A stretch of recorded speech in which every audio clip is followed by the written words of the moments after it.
the burn.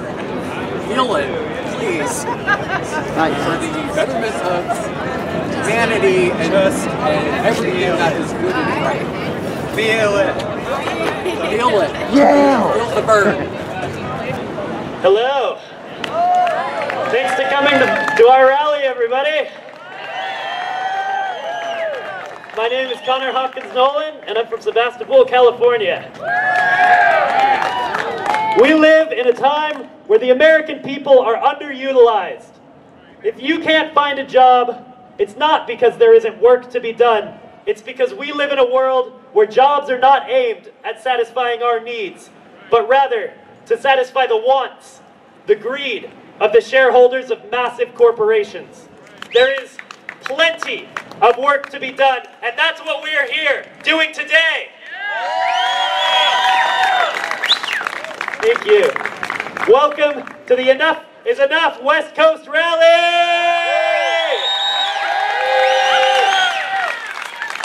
Thank you to all of you who showed up today. I know that some of you have traveled a very, very long way.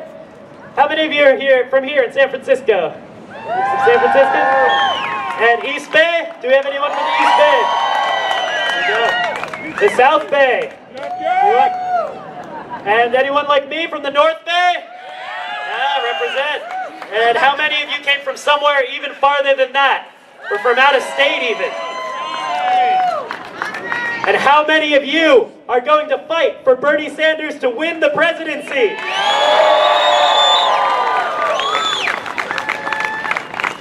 I also want to take some time to thank all the incredible people who volunteered countless hours to make this event possible, and to the generosity of so many of you. We've recouped much of the cost of today's rally, but we still have a ways to go. If you haven't already given, we'd really appreciate your help. You can give at our website, enoughisenough.site/give. It's up here on some of the banners and the flyers around. Or you can make a cash donation at our Enough is Enough table near the will call tent. No donation is too small. If we recoup more than the costs of this event, 100% of what remains will go towards putting on more events to fan the flames of the growing grassroots revolution. Thank you. All right, now, the man sharing the stage with me tonight is Master of Ceremonies, has a storied career of activism, much longer than my own lifetime. His journey in the world of politics took a fateful turn during the Vietnam War, and he's never looked back on his path of integrity and service to his fellow human beings. But he can tell you about that much better than I can. So I give you, founder of the Multi-Ethnic Economic Coalition and former leader in the Vietnam struggle, the incomparable wealth of wisdom, Deni Leonard.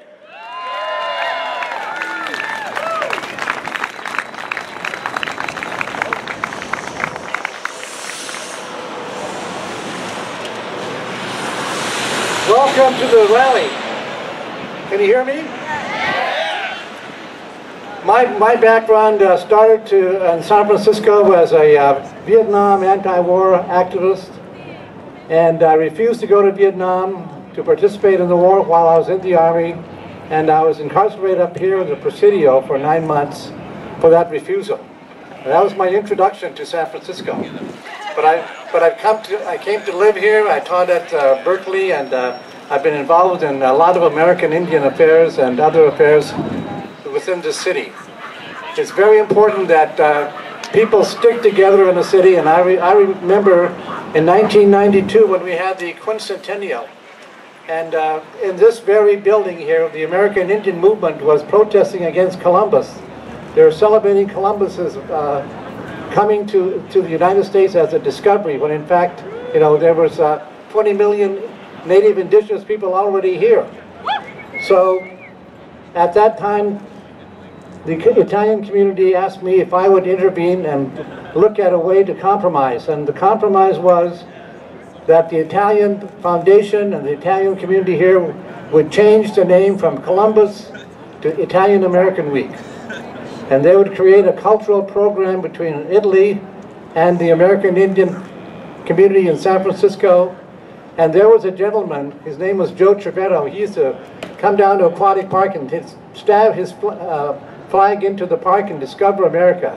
So we discussed that, and we talked him out of doing that ever again, so that never happened. And now the event is still called the Italian American Week. But we are progressing now. We are trying to get a new resolution in San Francisco by the Board of Supervisors that changes Columbus Day officially to Indigenous Day. So that's in the works right now. What I want to do is try to get as many of the people who have struggled working together, and we're forming what's called the National Multi-Ethnic Economic Coalition. We have African American, Hispanic, Asian, and Native American people working together economically and politically. And we're looking at ways to reverse all of the negative things that have happened to us for all these many years. At least 500 years for the American Indians. And as I look at international relations from a Native American point of view, I say, well, the longest occupied illegal land area in the world is the Indian reservations that are in the United States and Canada and elsewhere. The second is Palestine. Palestine is one of the longest illegal occupations of land, and those things have to stop. We have to regain the sovereignty and the spiritual place of life that we have come from. The American Indians that used to live here celebrate once a year up the top of the Presidio in a place called Rob Hill Camp. They have a spiritual healing ceremony, and they build an arbor, and they have a 3-day celebration. So we should all join them next year when it comes up, and we'll let you know what that is. Now, I look at the place that we are all in, especially people who are struggling, and I think about what kind of things we should be doing with each other. I wrote out a small list of things that I think are important. America is on its path as a country to a deliberate democracy. We now live in a country which is a merchandise consumer democracy. As Bernie Sanders said, Citizens United has divided. It's taken us on a path in which we must now have constitutional changes. The formation of the original Constitution said, it is self-evident that all men are created equal. Well, it should be self-evident that all people are created equal. That should change and include us all. A new system has to be established with legitimate rights conferred from us at the local level, at the grassroots movement level, and that is a new process of a Bill of Rights. We need an economic Bill of Rights, a housing Bill of Rights, an education Bill of Rights, an environmental Bill of Rights, a medical Bill of Rights, a legislative Bill of Rights, an employment Bill of Rights, a voting justice Bill of Rights, a business Bill of Rights, federal budget Bill of Rights, technology Bill of Rights, international trade Bill of Rights, a military-industrial complex Bill of Rights. And we need all these things now.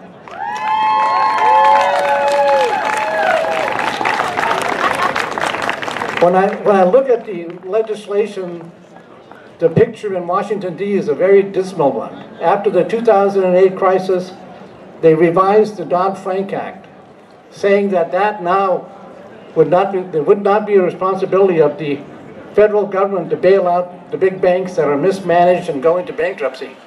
But what the Dodd-Frank Act did is it said that when you deposit your dollar into a bank, you no longer own that dollar. That dollar is the asset and property legally of that financial institution. And if that financial institution goes bankrupt, they have the right to take 25% of your deposit to bail themselves out. So instead of a bailout by the federal government, they gave it to the depositors to make it a bail-in. And these kinds of pieces of legislation, which are the fine print in these bills, must be reversed. In this city, Nancy Pelosi and Bill Clinton took out the Glass-Steagall Act, as Bernie Sanders mentioned. What they did was they let the banks become diversified, creating the derivative projects in which you can put a huge amount of assets and sell them around the world. The 5 largest banks in the United States own 79% of $217 trillion of derivatives. So that has to be reversed. And we have Nancy Pelosi still here, we have Bill Clinton out there, we have people that can come back and work on reversing this legislation, and I think that's a very important issue. Break up the banks is exactly correct.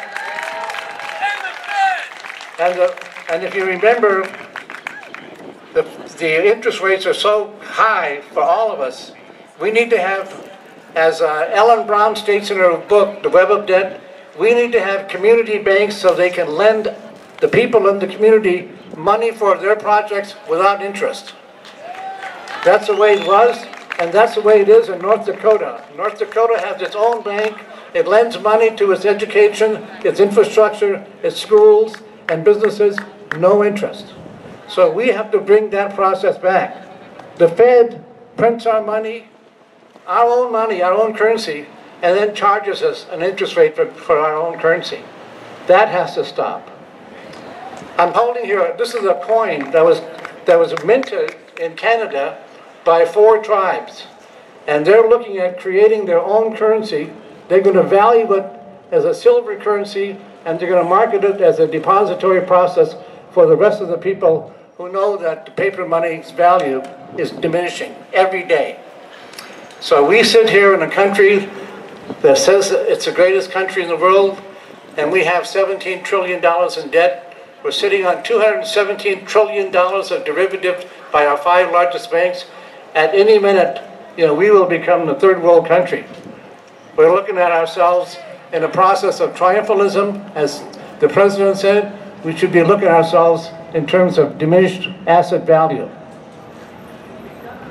The last thing I'd like to say is that the multi-ethnic economic coalition, we're putting together a plan so we'll all work together, we'll all finance each other together, and we'll design a way in which each of our projects will be one that will have a value to every one of us. Each asset will have a value to each one of us. And the Indian tribes, last year the Indian tribes had $1.3 trillion go through their casinos. They made more money on their own investments than the Bureau of Indian Affairs financed them for almost the entire history, just because they did everything on their own. It's time that we learn how we can do these things on our own as well, and coalesce among each other. So I look forward to this very strong, powerful path of reserving all of our political power for the person who's going to make this happen. And right now, that person is Bernie Sanders. So let's hear it for him. For the American Indians, Bernie Sanders has just introduced a bill. That bill is to reverse the stealing of the land by the San Carlos Apaches in Arizona. That bill now is in Congress. It was placed there collectively. We are now trying to get everyone in the country to support it. So let's all get on the bandwagon, support each other, support Bernie, support change, and win. Thank you very much.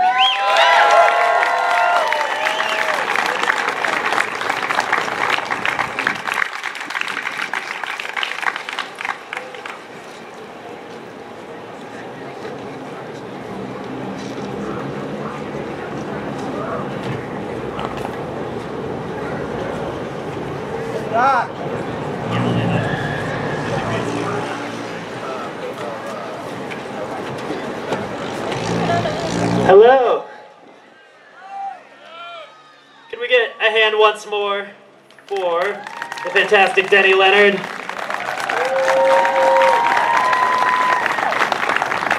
Thank you. Next up we have our next speaker, Pamela Schmidt, a nurse at Kaiser Permanente here in San Francisco. Pamela is going to give us an insider's perspective on the public health crisis in this country and the guaranteed health care for all.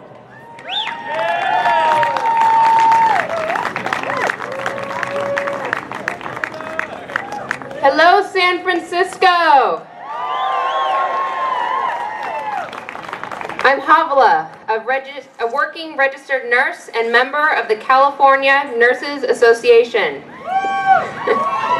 which is affiliated with National Nurses United, the largest U.S. organization of nurses. I'm incredibly proud that my union has endorsed and is in the forefront of campaigning for Senator Bernie Sanders for president. It is Bernie Sanders who shares nurses' values of caring, compassion, and community to heal America. That is why NNU has endorsed Bernie Sanders for President of the United States. It is Bernie who shares our values by fighting for health care as a right.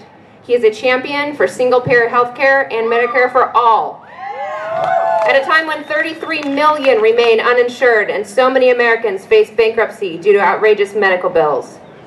As Bernie stated in a speech to evangelical students at Liberty University, there's no justice when thousands of Americans die every single year because they don't have any health insurance and don't go to the doctor when they should. People should not be dying in the United States of America when they are sick. Bernie shares our outrage that pharmaceutical companies can charge $1,000 for a single pill for hepatitis C, a disease that kills 20,000 people a year in the U.S. Bernie has proposed legislation to rein in price gouging by the drug companies. Bernie shares our values when he sponsors legislation to pass the most comprehensive veterans legislation in decades. This act increases accountability within the VA and ensures that all veterans have access to timely health care. The law strengthens the VA healthcare system by authorizing 27 new medical facilities and by providing $5 billion to hire more doctors and nurses to care for the thousands of veterans returning from Iraq and Afghanistan. He often says, if we can't take care of our veterans when they come home, we should not send them to war. Bernie shares our values by actively opposing the proposed Trans-Pacific Partnership, which will give the same drug companies years of monopoly pricing protection that deprive people all over the world of access to cheaper, life-saving drugs. Bernie knows the TPP is not the gold standard of trade deals. Bernie shares our values by introducing legislation to tax Wall Street speculation, the Robin Hood tax, that could raise hundreds of billions of dollars every year to fund public higher education for all and have enough to pay for health care for all.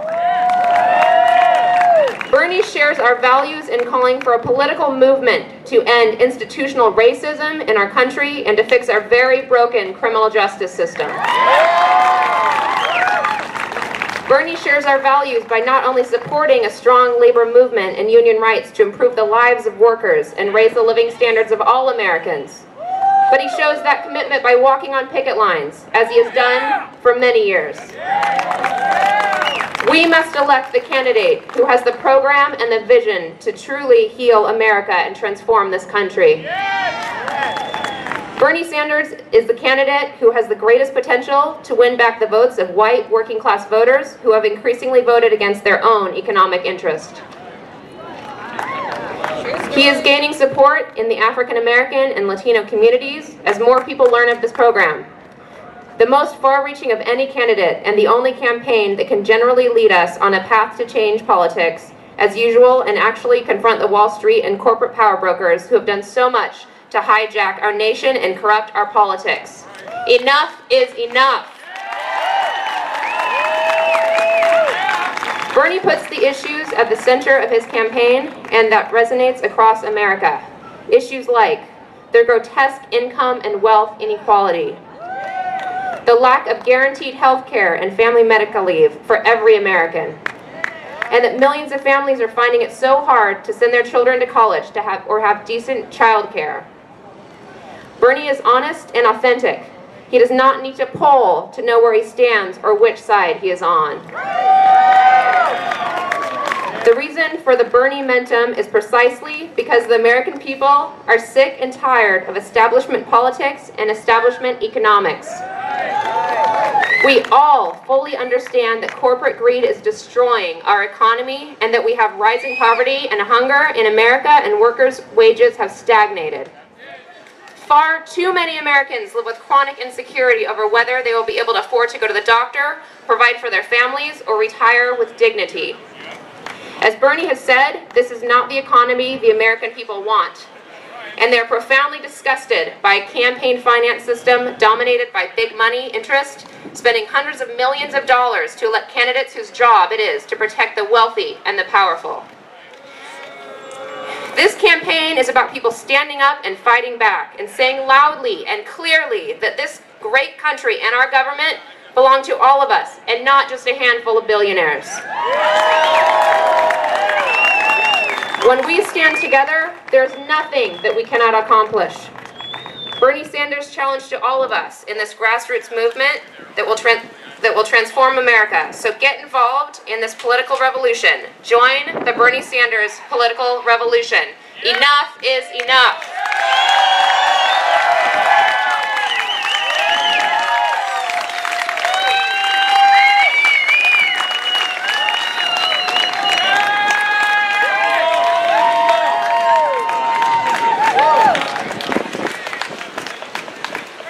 Thank you, ladies and gentlemen. Now we'd like to introduce our next speaker, Kelly Carlisle.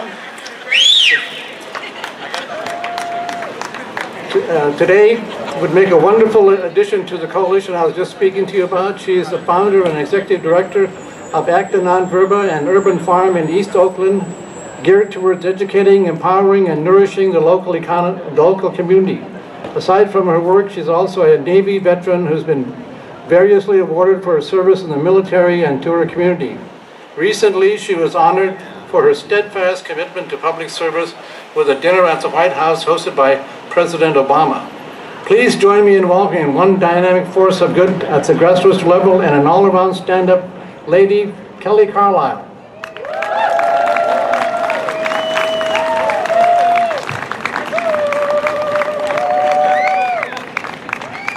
Hi everybody, how are you today? Isn't it a beautiful day for a rally? I mean, come on. This is amazing. I was ready to bundle up because it's San Francisco and it's November, but yay. So my name is Kelly Carlisle. I'm the founder and executive director of Acta Verba, Youth Urban Farm Project. We have a quarter-acre farm near the Coliseum, the Oakland Coliseum, that's run by kids age 5 to 13. The kids plant, harvest, and sell the produce that we grow, and 100% of those proceeds are placed into savings accounts for them.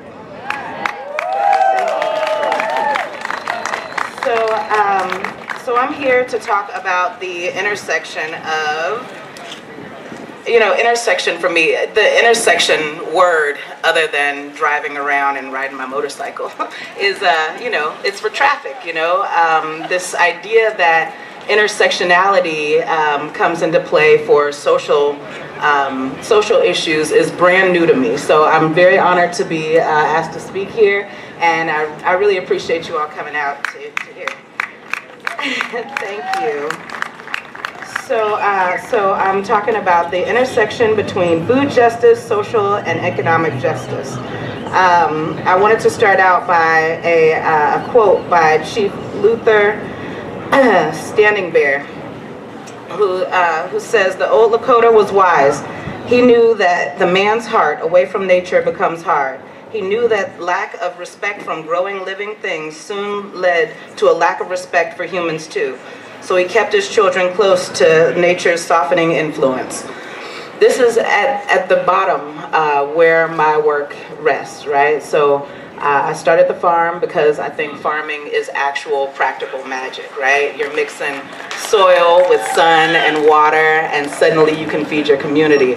I think that coming back to Oakland from the military, and especially deep East Oakland, was incredibly disappointing to know that after 20 plus years away, the same issues were still happening. Still, the city of Oakland was allowing organizations like the Neptune Society to come in and put what they were calling the Walmart of crematoriums in our backyard, right? In a place where already we're burdened with the most industrial pollution. We have diesel trucks that come through. There are huge rates of asthma and other chronic diseases. So I started the farm, working with kids age 5 to 13, because it really starts with them. And more than it really starts with them, we really must, we have to input into our youth that they deserve the best that there is to have, right? They deserve to have open space, clean air, clean water, access to housing. They deserve to be able to walk down the street without being harassed, being stopped and frisked, being accused of doing shit that they never, never considered, right? Their mommies and daddies deserve to have jobs that feed them and feed them well, right? Their mommies and daddies and guardians, grandmas, uncles and aunts deserve to have places where they can go and be safe and be healthy, yeah? So, so I started the farm so that this would be an intersection of all of those things. If you need food, we have food. If you need a sanctuary, we have that. If you need a place just to sit down and think about what happened today, we most certainly have that. So that's my intersectionality story. So when I was asked to come up here, I was told that it was building upon the momentum of Bernie and Feel the Burn. I was not clear that this was a Go Bernie rally. So, go Bernie, yay. The two speakers before me were incredibly inspiring. The gentleman that just introduced me and his connection with Native culture, as well as the young lady that was up here, and really listing off all of the different ways that Bernie Sanders has has shown his commitment to people like you and me, right? People that get up every day, we do what we do, we try to make the world a little bit better, in the hours that we're awake, dream about ways to make it better in the hours that we're asleep, and keep it moving. But as I go to work every day, and I'm at my farm, which is, this part of Oakland has the highest dropout rate, and an almost 40% dropout rate. The teen prostitution is on the rise, and it has been listed as the 5th most dangerous city in the United States. I'm wondering how we're going to be able to make this impact, how we're going to be able to show kids, babies, that they have a voice, right? That they have agency. The same agency that brought all of you here today, that have you all standing here paying attention to me, they have that same agency, and they just don't feel it yet. So, part of my work is to make sure that each and every family that comes through the gates of our farm, that come through the doors of my office, that take part in our food pantry or our nutrition programs or our physical fitness programs, that they all feel like not only did we just drop this on you, right? I didn't come from Berkeley and say this is some good shit, take part, right? I actually believe in this, right? And you can watch kids start to get the spark, right? They see that fava beans grow. They see that the fava beans, produce these giant, crazy-looking beans. We show them how to process the beans, and they taste it. They taste the fruits of their labor. This, for me, as a vet, this is the American dream, right? To produce, to show the shit that you're out here for. Not just so the name of my organization is Acta non-Verba, and so it's Latin for deeds, not words. And that's some real shit, like as we're all standing out here, we can all say go Bernie, we can all say enough is enough, but until we mobilize, until we start to come together and we start to work together across our interests, across our, socioeconomic, racial, all of that, it's just words, right? So, I have to cut this short. I'm so sorry. I have to cut it short because today, the first Saturday of every month, is our farm's work day. And so we have community members out there right now weeding and planting and getting ready for our winter camp, which is coming up, Thanksgiving break. So I want to thank you all so very much. I want to thank you for your commitment to making this country, or to helping to make this country a better place. I want to thank you for your commitment to being here on a Saturday and for listening to my rigmarole.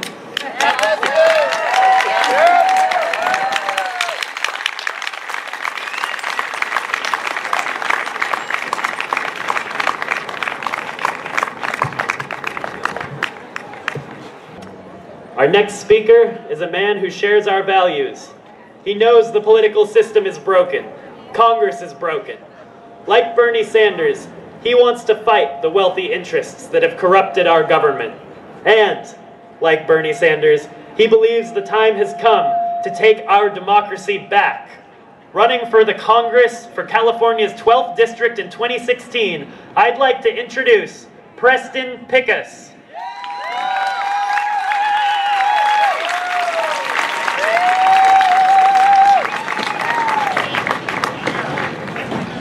Hello, how y'all doing? Good? This is amazing turnout. I love looking across this and seeing all of these people out here motivated. But I want to take 1 second. Can we give it up for the volunteers and the workers that threw this together? I mean, they did a tremendous job. I can't even think of how many hours it takes to put something like this on. So, look, it makes me happy to see all of you gathered here today. Don't for a minute doubt the importance of your presence. You're the watchdogs. You are the ones who keep the system honest and push it towards progress. Without you, the Keystone Pipeline would have torn up our country. That's true. Without you, a guy like Bernie Sanders would be a punchline rather than a powerful candidate in the presidential election. Go Bernie. Without you, the Pentagon wouldn't be talking about closing Guantanamo Bay again. This is all because of you. Now, in spite of these victories, we still have many problems before us. Our systems, judicial, executive, legislative, they're broken. Our basic economic structure rewards criminal behavior so long as it is on a grand enough scale, and it punishes poverty. It punishes humanism. It punishes being a good person as long as you are poor enough to go without notice. Nowhere is this more viable and visible than at the top. Now, you're all really smart people, so I know you're aware that the Koch brothers have plans to spend more than $900 million in the next election. That number is staggering on its own, but let me give you a little more context. Consider that in the last presidential election, the Republican National Committee and the Republicans' 2 congressional campaign committees spent a total of $657 million. So you got 2 brothers in Kansas, and they're their own impossibly powerful political party, one that replaces the power of the people with the power of the dollar. And our system, in its current state, says that's just fine. That's just business as usual. Well, I refuse to accept that. In fact, it pisses me off. Does it piss you off? Now, the Kochs and their billionaire buddies, they've hijacked our entire political process. This problem has engulfed both parties. Our democracy is in the hospital, lingering in a critical condition. Standing over it are our so-called leaders, men and women who are nothing more than bad reality TV stars. They pay lip service to democracy, a system that was once a model for the entire world. But all the while, they're using their power for personal gain, and they're destroying our nation. They are bad entertainment, and they are a distraction. So long as we talk about Donald Trump's hair, we don't talk about the fact that the gulf between the richest 0.01% and the rest of us has never been greater. But I'm here to talk about just that, and I know you're here to listen. So give me 1 minute on this. As bad as our economic inequality is, and it's bad, there's a solution. The quickest way to fix our broken economics, in my opinion, is to push for an equal democracy. One person, one vote. Politicians, yes, one person, one vote, right? Yes, not $1, one vote, one person, one vote. Politicians pray at the unholy altar of the super PAC. They are beholden to their donors, not the American people. And as long as special interest groups and extremely wealthy individuals continue to bankroll campaigns, our government will continue to take money from us, from regular people like us, and shuffle it up to the wealthiest 0.01%. They don't spend $900 million for nothing. They get a massive return on their investment. And in the last 30 years, economists have shown that the number one, the single biggest factor in creating this dangerous level of wealth inequality, it's our government. It's our Congress. So I say we take our Congress back. It is vital that we stand up and fight. This is the time to put forth the effort to refuse the status quo and elect independent politicians who will take the difficult work of fixing a broken system so that it again works in the interests of the people. So I say, let's do that work together. My name is Preston Picus, and I'm going to be your congressman. And I say, let's get in a fight with this corruption.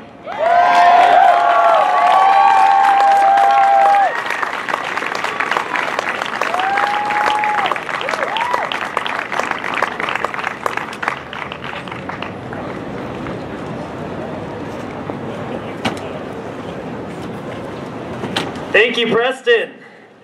It's refreshing to hear a candidate talk about the real issues for once. All right, so next up, we'll hear from a gifted student who's learned some hard realities about our country's educational crisis. And as you listen, I want you to ask yourselves, are they worth it? Are our students and the future economy they'll create worth a small tax on Wall Street speculation? We're pricing bright students out of education. So I want to know, Bernie Sanders wants to know, inquiring minds want to know, are our students worth it? Right? I give you President of the Young Democratic Party at UC Berkeley, Rigel Robinson.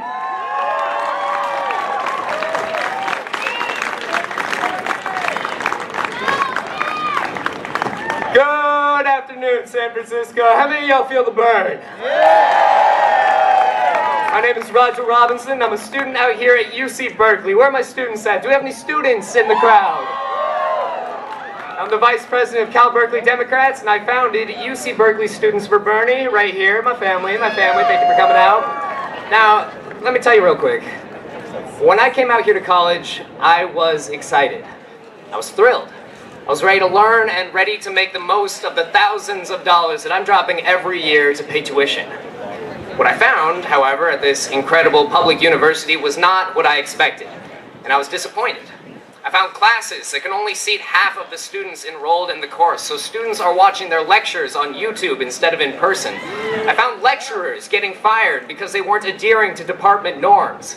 I found criminal, predatory professors being protected because they brought prestige to the university.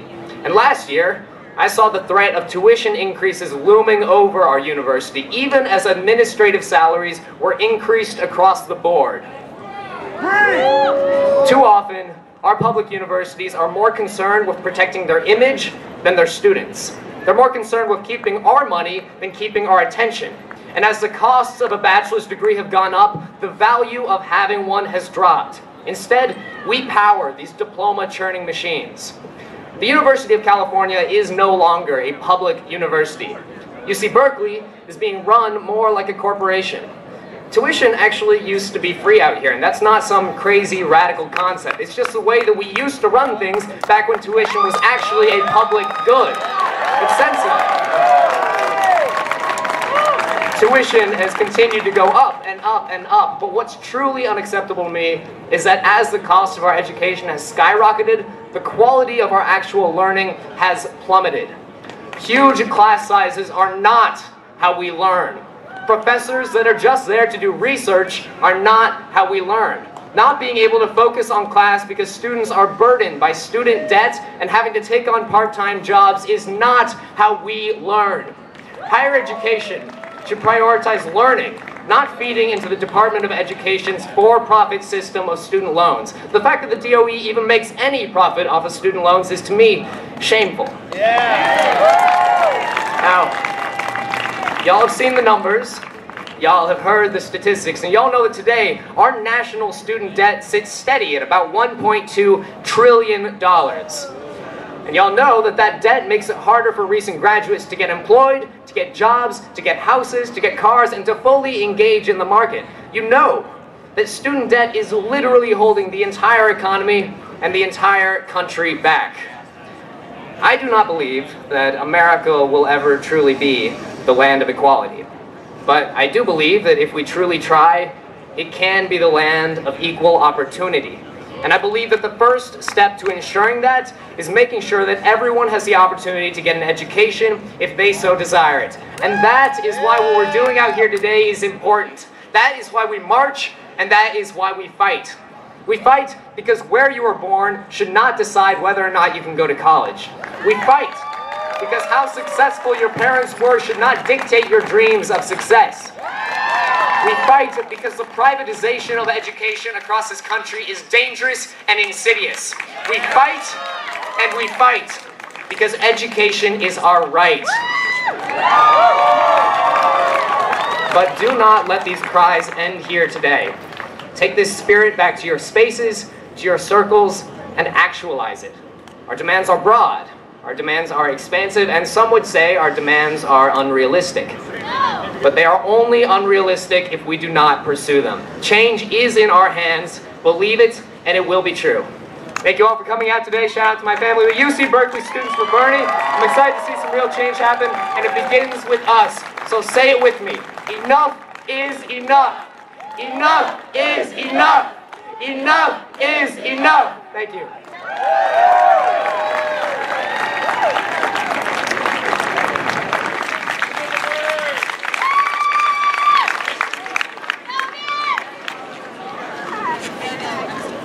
Hello again. Slight correction. Preston is actually the vice president of the Young Democrats. Sorry. But he should be president of something, shouldn't he? All right. Justice can be served. Next up, we'll be hearing from two groups with two related initiatives that we can all help with right here today. Their goal is to restore fairness to our campaign finance system, something we need, as many of you know, to have a vibrant democracy in this country. So without further ado, I give you David Schmidt, author of Citizen Lawmakers, The Ballot Initiative Revolution, former executive director of the Initiative Resource Center, and current regional coordinator of the California Clean Money Campaign, whose crucial work he'll tell you about today. Yeah! Hi there. I know that everybody here is a big fan of campaign finance reform. It's the first thing that we have to get done so that we can get everything else done. Because right now, there is way too much dark money in the system. Anonymous billionaires and corporations who are putting money through organizations that may be controlled by the Koch brothers, but they have misleading names like Americans for Prosperity. So what's the antidote for that? Well, in Congress, you can't do anything about that right now. But what we can do in California is pass the California Disclose Act, AB 700, to show voters who really pays for political ads, right in the ads themselves. And we can put an end to the power of dark money to buy elections in California. With the Disclose Act, political ads would have to clearly show their top 3 original funders, not misleading names like Stop Hidden Taxes when it's really Chevron.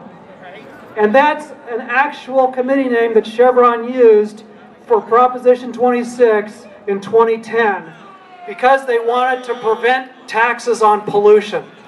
Unfortunately, that is now part of a state constitution. Now, we all know that big money from corporations and billionaires typically wins state and local ballot proposition campaigns. Here in San Francisco, we had an example of that just last week. The Airbnb Regulation Initiative, Proposition F, was defeated by Airbnb's $8 million misleading ad campaign. But what would have happened? They didn't say that they were Airbnb in their ads. What would have happened if every voter knew that all the ads they were seeing were paid for by Airbnb. That was just the latest in a very long line of progressive state and local ballot propositions defeated time and again by corporations and billionaires hiding their identity behind nice-sounding committee names in their political ads. And that, my friends, is why California is the only oil-producing state in this nation that has no severance tax on the publicly owned oil that oil companies take out of the ground. The oil actually belongs to the people, and the oil companies pay a tax on it in Alaska, in Texas, in North Dakota, Colorado, every oil-producing state except California. And why is that? It's because the oil companies defeated statewide ballot propositions on this twice. They also defeated an anti-fracking initiative in Santa Barbara County last year the same way, with overwhelming advertising hiding who the real funders are. You may not be aware, though, that big money also has veto power over anything that gets passed in the state legislature. Example, Governor Brown last year signed a bill to ban single-use plastic bags so that they wouldn't pollute the ocean. This law was passed by the legislature, signed by the governor, but never took effect because a South Carolina plastic bag industry group hired paid petition circulators to stop it from taking effect with a referendum petition until next November's election, and then they'll try to mislead the voters into voting no. Well, the California Disclose Act, which is now in the legislature, AB 700, would rip the masks off the biggest spenders in political ads. We believe that voters have a right to know who's really paying for political ads in every single ad. And as soon as the voters know, and they see the big funders behind the political ads, we will end the dark money takeover of democracy by billionaires and corporations, first in California and later in the rest of the country.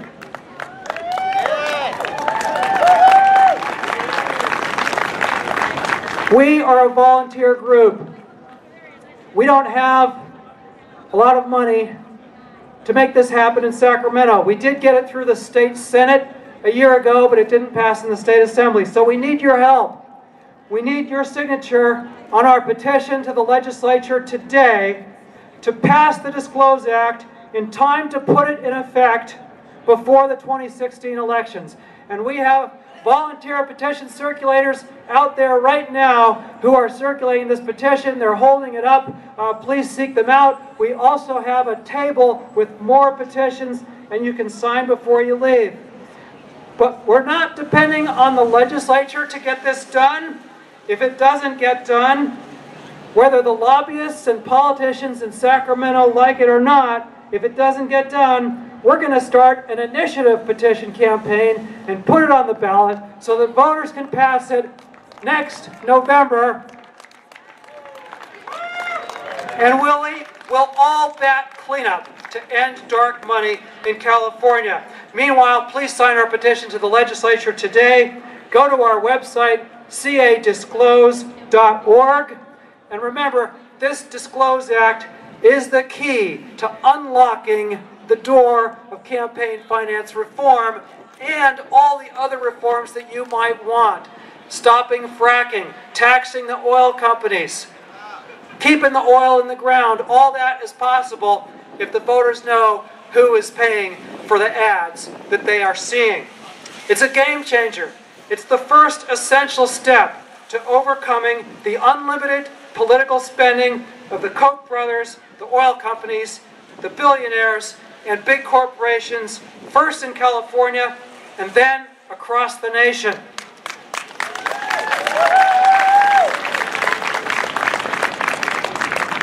So thank you for signing today to support the Disclose Act. If you give us your email, we will let you know if it passes in the legislature, and if we have to go through with our initiative petition campaign, January, February, March, we'll let you know. So thanks a lot, everybody. It's great to see you all here. And now I would like to introduce another group that's taking a step toward people-powered elections. And they're doing it with an initiative for next November ballot to end California's ban on public campaign financing. That's right, public campaign financing is now banned in statewide elections in California, thanks to a very bad proposition that Willie Brown and his lobbyist friends got passed 20 years ago. But this new campaign is going to end the ban on public financing of campaigns. And here we have today Deb and Mary Matthew to tell you about this, the California Free Act. Mary, why don't you come on up?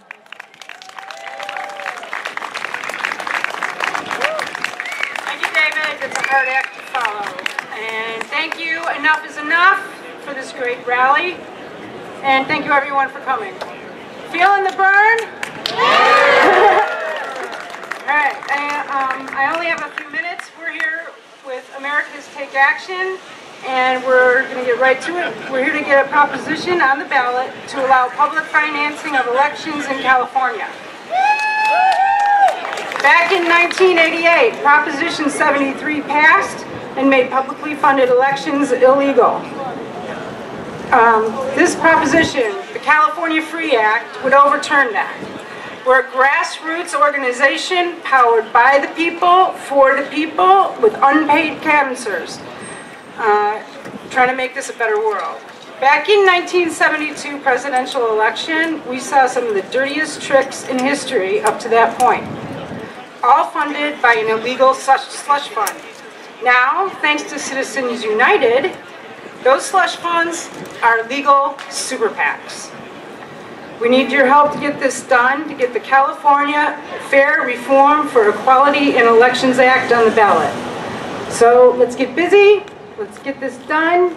We're over there with the orange balloons. Please sign our petition.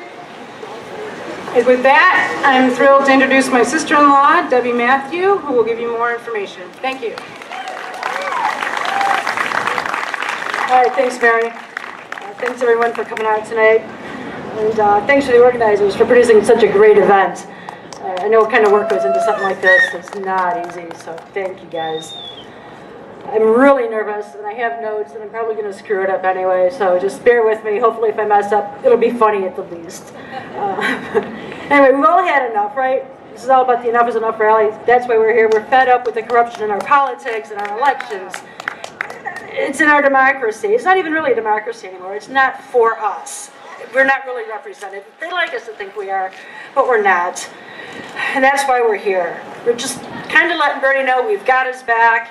We're letting the donor class that we're awake, and we are ready to fight back and take control of this thing. We want our democracy.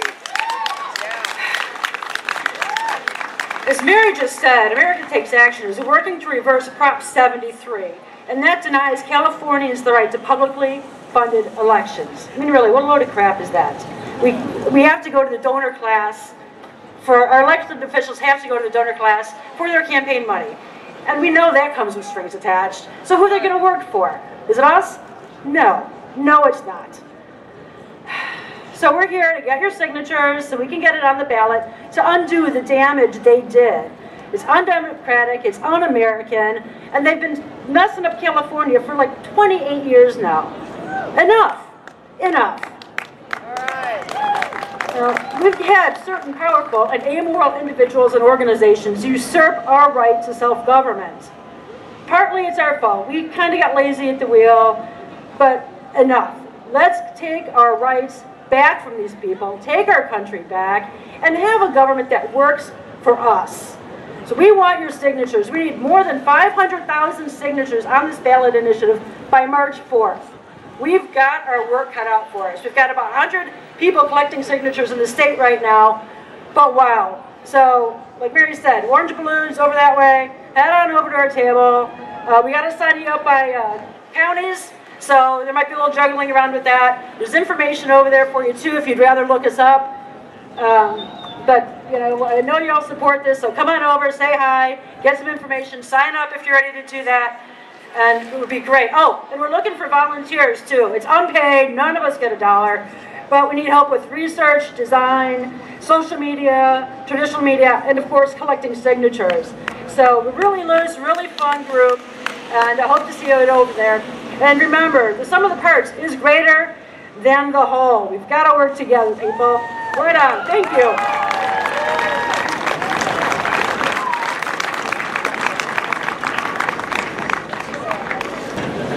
Hello guys, so just to throw in a little plug here, if you guys can help on social media, that really helps us.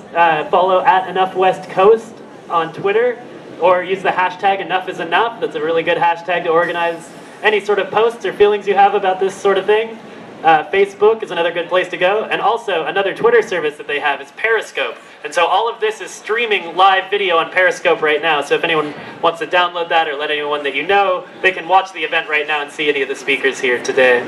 And next up we have Jacob Moore, a grassroots activist and a champion of LGBT rights.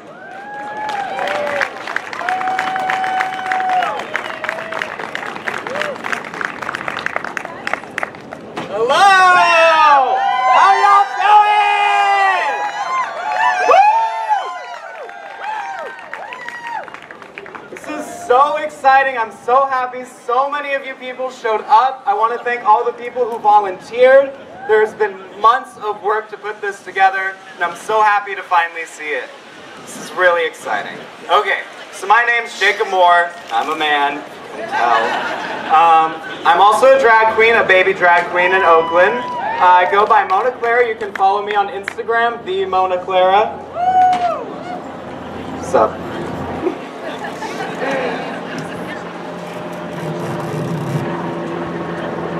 This is fine, yeah. Thank you.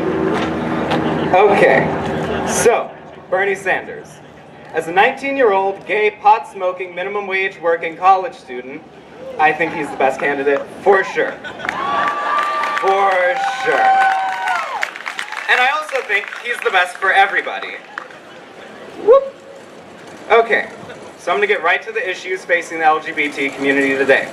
Biggest one, violence against the LGBT community.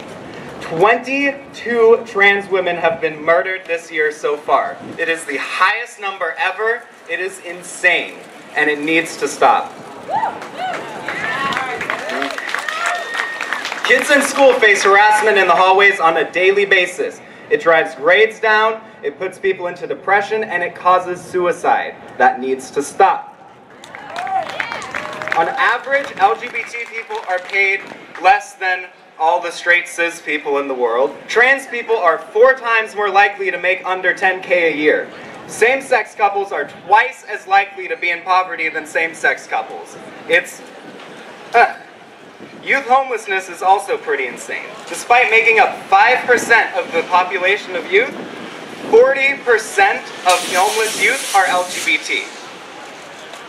Healthcare, equal housing opportunities, all of it's just a mess. We got marriage though, that was pretty exciting. You know, we cannot ignore that incredible, amazing thing we got this year. Okay, and now before I go on, I'd like if we could just have a moment of silence for the 22 trans people who have been murdered this year in America, one of whom was even in San Francisco. This happens here. It's not like it's in the South or something. This is a countrywide problem. So let's just take a second for that.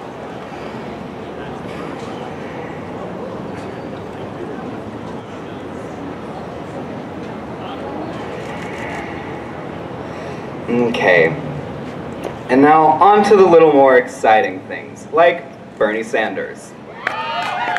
So, what has he done for me lately? Well, he supported gay marriage since the 70s. Yes, no one supported gay marriage in the 70s. Gay people didn't even support gay marriage in the 70s. Like, it was a big deal. He voted against Don't Ask, Don't Tell in '93, and against DOMA in '96. No one else did either. He's been a huge voice for us, but up until same-sex marriage was legalized by the Supreme Court, he was a huge voice for it, and he has a 100% perfect score from the Human Rights Campaign. He's that good. So that's what he's done. So what's he going to do? He promises to sign into law the Equality Act, which he co-sponsors, which would expand the Civil Rights Act of the 60s to cover LGBT people, which it doesn't. He would ensure that LGBT people have access to health care provided to them so they do not have to have fear or worry about discrimination or mistreatment or misgendering from their providers. He wants to make advanced policies that ensure students in schools are not bullied and driven to suicide.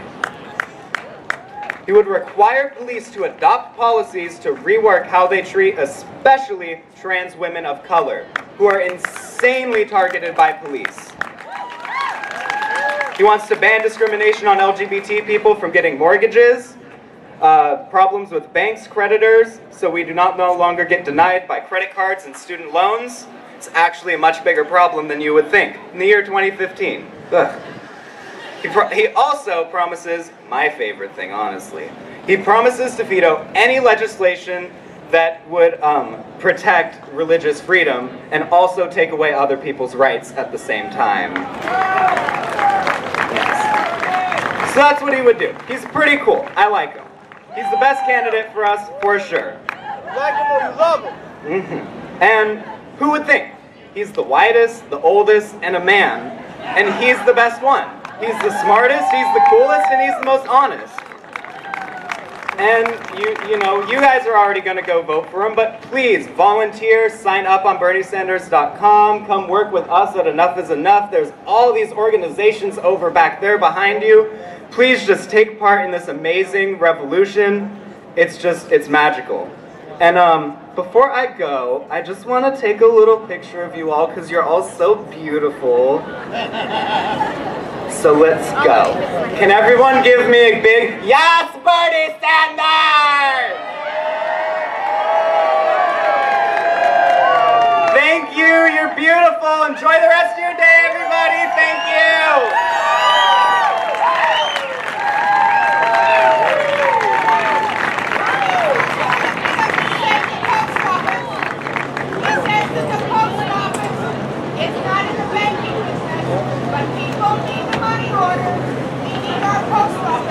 Special Forces queers, most dangerous, free of all fears. So what be this occasion in disclosing sexual persuasion? For throughout military forces worldwide, many do rate, like one of the greatest conquerors, Alexander the Great. They be among the unseen dog soldiers, extremely fierce. In hundreds of years of deceptions, the veil we will pierce. Amazonian assassins, spirit waste warriors, lethally sweet, as when push comes to shove, who would dare to compete with the great bisexual warrior, true speaker with a hammer, who born unto a cross after sharing love in the slammer, such power residing in the true warrior's heart. I am that I am, as it be time to start, for I am the best as I am the worst, I am the blessed as I am the cursed, I am all things, true spirit she sings. I be you as you be me, and we be here to set the promised land free, as seen and stated by kings for thousands of years, attained by the prophetic 40-day strike, ceasing the system, overcoming all fears, supported by blessings from beyond and above, with an unbeatable power by an almighty love. For we are the power and the time is at hand to shut down this corruption. It be part of the plan. The power of the greatest resides in our heart. I am Peter, King of Masterpiece Theater. Arise as the leader. It's time now.